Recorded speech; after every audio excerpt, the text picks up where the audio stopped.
সবাই রেস্ট নিয়ে ফ্রেশ হয়ে নাস্তা করার জন্য বের হয়। ঝরা মুন একরকম প্যান্ট আর টি শার্ট পরেছে, সাথে হালকা মেকআপ, এতেই বেশ সুন্দর লাগছে দুজনকে। ফুরফুরা মেজাজে দাঁড়িয়ে আছে ঝরা, চারপাশের সৌন্দর্য দেখেই ভালো লাগছে। মুন ব্যাগ থেকে মোবাইল বের করে বলে, আজ ছবি তুলতে তুলতে শহীদ হয়ে যাব। কেউ আমাকে আটকাতে পারবে না। হু। ঝরা ঠাস মুনের মাথায় চাটি মেরে বলে, আজ শহীদ হয়ে গেলে আর বাকি 2 দিন কি করবে? মুন চোখ মুখ কুচকে মাথা ঘষতে ঘষতে বলে, বাকি 2 দিন সেজেগুজে হ্যান্ডসাম ছেলেদের পটাব। শব্দ করে হেসে ওঠে ঝরা। তোমাকে দিয়েই এগুলো সম্ভব। এখন আপাতত চলো নাস্তা করতে যাই। দুজন ঠোঁট উল্টে দাঁড়িয়ে আছে রেস্টুরেন্টে। একটা টেবিল ও ফাঁকা নেই। ঝরা অসহায় মুখ করে হাত ঘড়ির দিকে তাকায়। আমরা তো ঠিক টাইমে এসেছি, তাও এত মানুষ। মুন পেটে হাত দিয়ে ফিসফিস করে বলে, আমার পেট ব্যথা করছে, এখন কিছু না খেলে আমি মরেই যাব। হঠাৎ পাশ থেকে কেউ বলে উঠে, আমাদের টেবিলে 2টো চেয়ার ফাঁকা আছে, তোমাদের সমস্যা না থাকলে বসতে পারো। মুন ঝরা একসাথে পাশে তাকায়। রাহাত মুচকি হেসে দাঁড়িয়ে আছে। রাহাতকে দেখেই ঝরার কালকের কথা মনে আসে। এই রাহাত আর শিহাব তাকে প্ল্যান করে আবিরের সাথে বসিয়েছিল। ঝরা কিছু বলতে যাবে তার আগেই মুন বলে উঠে, আপনাকে অনেক ধন্যবাদ ভাইয়া, আমাদের কোনো সমস্যা নেই। ঝরা ছোট ছোট চোখ করে মুনের দিকে তাকায়। মুন ঝরার কানে ফিসফিস করে বলে, এত ভালো অফার ফিরিয়ে দিলে আমাদের না খেয়ে থাকতে হবে ঝরা। আমার প্রচুর পেট ব্যথা করছে, প্লিজ না করো না। ঝরা দীর্ঘশ্বাস ফেলে। আর উপায় না পেয়ে মাথা নাড়ায়। টেবিলের সামনে দাঁড়িয়ে আছে মুন আর ঝরা। আবির আর চোখে ঝরাকে দেখে। কণ্ঠ কপাল কুঁচকে রাহাতকে বলে, ওরা এখানে কি করছে? রাহাত চেয়ারে বসতে বসতে বলে, রেস্টুরেন্টে কোনো টেবিল খালি নেই। অপেক্ষা করলে না খেয়ে থাকতে হবে।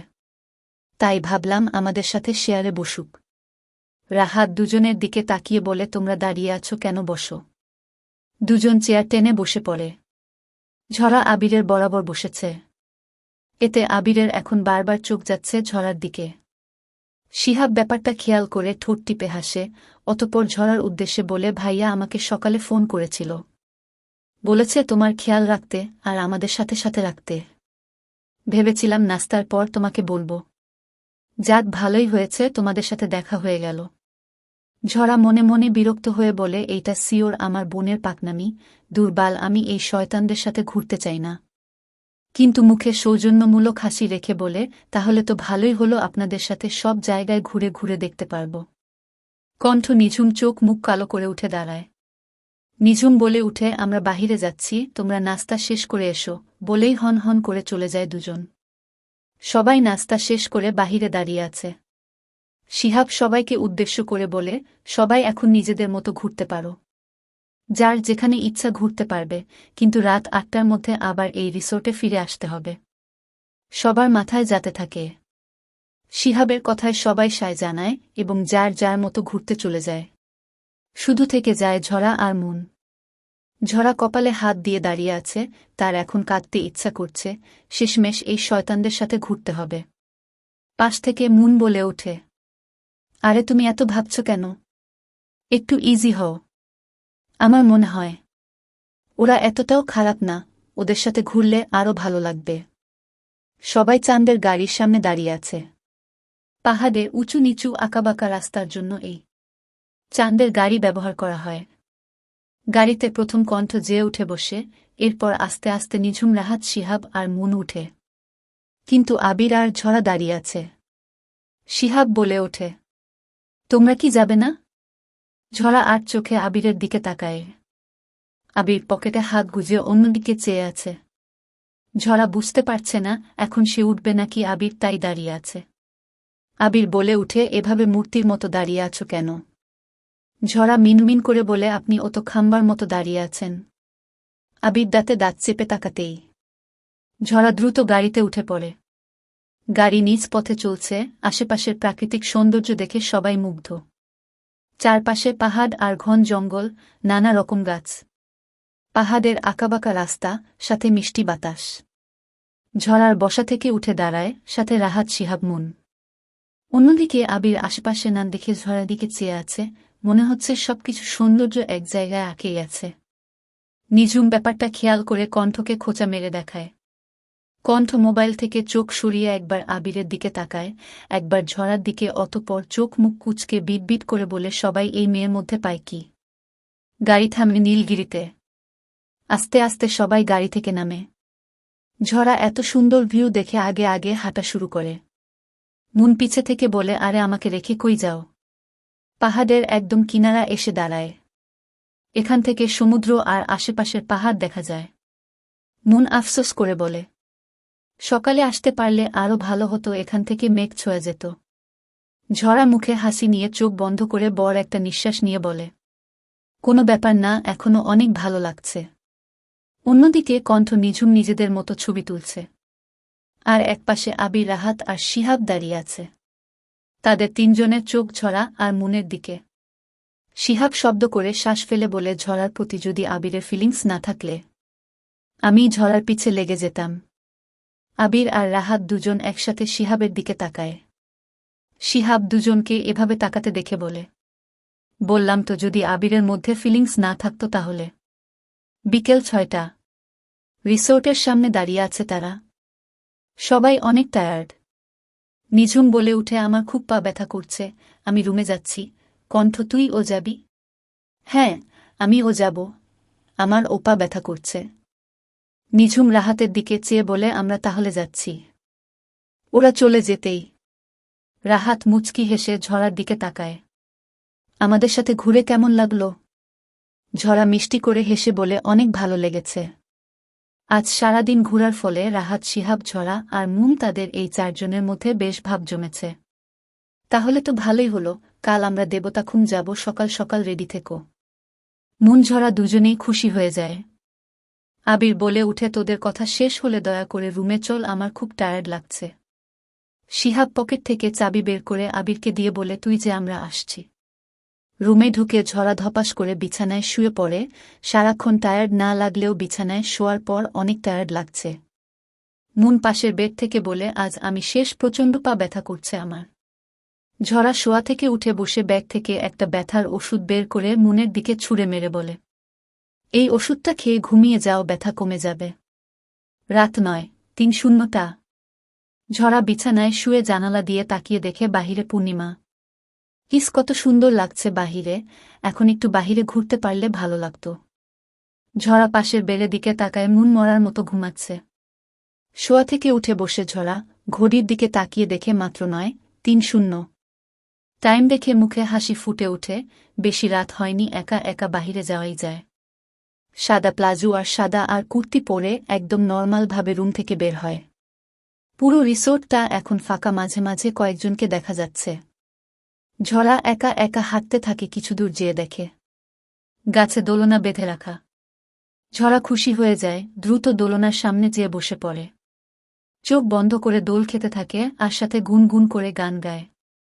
পূর্ণিমা সন্ধ্যায় তোমার রজনীগন্ধায়, রূপসাগরের পাড়ের পানে উদাসী মন দেয়। তোমার প্রজাপতির পাখা, আমার আকাশ চাওয়া মুগ্ধ চোখে, রঙিন স্বপ্ন চাওয়া। তোমার চাঁদের আলো মিটায় আমার দুঃখ সুখের সকল অবসান। হঠাৎ কারো পায়ের শব্দ শুনে ঝরা চোখ খুলে তাকায়। সামনে তাকাতেই দেখে আবির দাঁড়িয়ে আছে। ঝরা পিটপিট করে তাকায়। আবির পকেটে হাত গুজে বলে, তুমি কি জানো তোমাকে দূর থেকে কেমন লাগছে? ঝরা দুই দিকে মাথা নাড়ায়, মনে সে জানে না। আবির সাইডে তাকিয়ে শব্দ করে শ্বাস ফেলে বলে, একটু জন্য আমি হার্ট অ্যাটাক করতাম। এমন পেতনির মতো সাদা জামা পরে দোলনায় বসে আছো কেন? ঝরা কপাল কুঁচকে বলে, আপনি কি আমাকে পেতনি বললেন? আবির তাচ্ছিল হাসে। পেতনিদের মতো সেজে থাকলে তো কি বলবো? ঝরা নখ ফুলিয়ে দোলনা থেকে উঠে দাঁড়াতে নিলেই কিছুর সাথে পা বেজে ঠাস করে নিচে পড়ে। আল্লাহ গো, আমার কোমরটা শেষ। আবির শব্দ করে হেসে ওঠে। ঝরা চোখ মুখ কুঁচকে বলে, আপনার জন্য আমি পড়ে গেছি, এখন যদি আমার কোমরটা ভাঙে এর দায় আপনি নিবেন? আবির কোনো মতো হাসি থামিয়ে বলে, নিজে নিজে পড়ে এখন আমাকে দোষ দিচ্ছ বাহ? ঝরা আর কিছু না বলে কাঁদো কাঁদো মুখ করে কোমর ঘষতে থাকে। আবির ঝরার দিকে হাত বাড়িয়ে বলে, আমার হাত ধরে ওঠো। ঝরা মুখ তুলে তাকায়। আবির তার দিকে হাত বাড়িয়ে রেখেছি। ঝরা ঠাস করে আবিরের হাতে থাপ্পড় মেরে বলে, লাগবে না আপনার হেল্প। বলেই উঠে দাঁড়িয়ে হাঁটা শুরু করে। আবির ঝরার যাওয়ার দিকে তাকায়, অতঃপর নিজেও ঝরার আর পিছে পিছে হাঁটতে থাকে। ঝরা হঠাৎ থেমে যায়, কপাল কুঁচকে পিছে ঘুরে দেখে আবিরও তার পিছে পিছে আসছে। এই আপনি আমার পিছে পিছে আসছেন কেন? আবির ঝরার সামনে যেয়ে দাঁড়ায়, বুকে হাত গুজে চোখের দিকে তাকিয়ে বলে, আমার সাথে যাবে? ঝরার কুচকানো কপাল সোজা হয়ে যায়, পিটপিট করে আবিরের দিকে তাকায়। আবির আবার বলে উঠে, যাবে? ঝরা বুঝতে পারছে না কি বলবে। আবির দীর্ঘশ্বাস ফেলে উল্টো পথে হাঁটতে হাঁটতে বলে, মন চাইলে আমার সাথে আসতে পারো। ঝরা ঠোঁট কামড়ে আবিরের যাওয়ার পথে চেয়ে থাকে, অতঃপর কিছু একটা ভেবে নিজে ও হাঁটা শুরু করে। মাথার উপর পূর্ণিমা চাঁদ আর চারপাশে জঙ্গলে ঘেরা মাঝখানে শুরু পথ দিয়ে হেঁটে যাচ্ছে আবির আর ঝরা। ঝরার আশেপাশে তাকিয়ে কেমন ভয় লাগছে, মনে মনে ভাবে আবিরের সাথে এসে ভুল করেনি তো। এখন যদি তাকে এখানে মেরে ফেলে দেয়, তাহলে তো কেউ তাকে খুঁজেও পাবে না। হঠাৎ আবির থেমে যায়, ঝরা খেয়াল করে তারা একটা ঝিলের সামনে এসে দাঁড়িয়েছে। আশেপাশে ফেরি লাইট দিয়ে সাজানো। ঝরার কপাল কুঁচকে যায়, এই আবির তাকে এখানে আনলো কেন? পাশ থেকে শিহাব অবাক হয়ে বলে, আরে ঝরা, তুমি এখানে কিভাবে? ঝরা এবার খেয়াল করে, এখানে সবাই আছে, মানে রাহাত, নিঝুম কণ্ঠ, শিহাব। সবাই অবাক হয়ে ঝরার দিকে তাকায়। ঝরা কিছুটা অপ্রস্তুত হয়ে যায়। আবির ঝরার সামনে দাঁড়িয়ে বলে, আমি ওকে নিয়ে এসেছি। কণ্ঠ বলে, ওকে এখানে আনার আবার কি দরকার ছিল? রাহাত খুশি হয়ে বলে, ভালো কাজে নতুন ফ্রেন্ডদেরও থাকা উচিত বলেই ঝরা দিকে মুচকি হেসে তাকায়। ঝরা ও মুচকি হাসে। নিঝুম বলে উঠে, আচ্ছা হয়েছে হয়েছে, আমারও কোনো সমস্যা নেই, থাকুক ও। শিহাব মোবাইল হাতে নিয়ে বলে, একজন বাকি আছে, উনি তো ফোনই ধরছে। ঝরা এক সাইডে দাঁড়িয়ে সবার কথা শুনছে, তার মাথার উপর দিয়ে যাচ্ছে সব, এখানে এরা করছে কি? রাজ ফোন ধরেছে। শিহাব বলে উঠে, শালা, এতক্ষণ লাগে তোর ফোন ধরতে? আরে আমি নিচে ছিলাম, কই আমাদের লাভ বার্ড দুটো? রাহাত বলে ওঠে, তুই জাপানে পড়ে থাকো, তোর আর আশা লাগবে না। আবির ঘড়ির দিকে তাকিয়ে বলে, এখানে আর 1 ঘন্টা থাকা যাবে। যা করার তাড়াতাড়ি কর, না হলে গার্ডের দৌড়ানি খাব। রাহাত নিঝুমের হাত ধরে কিছুটা দূরে সরে দাঁড়ায়। অতঃপর বলে ওঠে, শুভ জন্মদিন নিঝুম। নিঝুম মুচকি হেসে রাহাত দিকে তাকিয়ে বলে, থ্যাংক ইউ জান। রাহাত মুচকি হাসে, এখন তো তোকে গিফট দিতে হবে তাই না? নিঝুম মাথা ঝাঁকিয়ে বলে, হ্যাঁ অবশ্যই। রাহাত কিছুটা দূরে সরে প্রপোজ করার স্টাইলে বসে। নিঝুম কপাল কুঁচকে তাকায়। পকেট থেকে একটা আংটি বের করে বলে, তুই কি আমার বউ হবি? রাজ ভিডিও কল থেকে শীষ বাজিয়ে বলে, ওরে বাহ, বার্থডের দিন একদম বিয়ের প্রপোজ। নিঝুম হতবাক, সে ভাবতেও পারিনি রাহাত তাকে একদম বিয়ের প্রপোজ করবে। কি হলো, আনসার দে। আমার পা ব্যথা করছে। নিঝুমের চোখে পানি টলমল করছে। সবাই হাসি মুখে দুইজনকে দেখছে। ঝরা মুগ্ধ চোখে দুজনের দিকে চেয়ে আছে, যদি তখন না আসতো তাহলে এই সিনটা মিস হয়ে যেত। অতঃপর আবিরের দিকে তাকিয়ে বলে, আপনাকে অনেক ধন্যবাদ আমাকে এখানে আনার জন্য, বলেই মুচকি হাসি দেয়। ঝরার মুচকি হাসি দেখে আবিরের হার্টবিট বেড়ে যায়। এই প্রথম ঝরা তার সাথে এভাবে কথা বলল, এভাবে তাকিয়ে হাসল। সবাই একসাথে ঝিলের পাড়ে বসে আছে। নিঝুম রাহাতের কাঁধে মাথা রেখে কথা বলছে। আবির রাজের সাথে ভিডিও কলে পাশে কণ্ঠ চুপি মেরে দেখছে। ঝরা আর শিহাব একসাথে বসে আছে। শিহাব বলে ওঠে, ঝরা, তোমার কি বয়ফ্রেন্ড আছে? ঝরা হেসে উঠে বলে, না, পিওর সিঙ্গেল, বয়ফ্রেন্ড থাকলে কি আর এখানে বসে থাকতাম। শিহাব মাথা নাড়িয়ে বলে, তাও ঠিক, তাহলে কাউকে ভালো লাগে? দীর্ঘশ্বাস ফেলে ঝরা আবিরের হাতে মোবাইলের দিকে তাকায়, এরপর কণ্ঠের দিকে। মুচকি হেসে না সূচক মাথায়।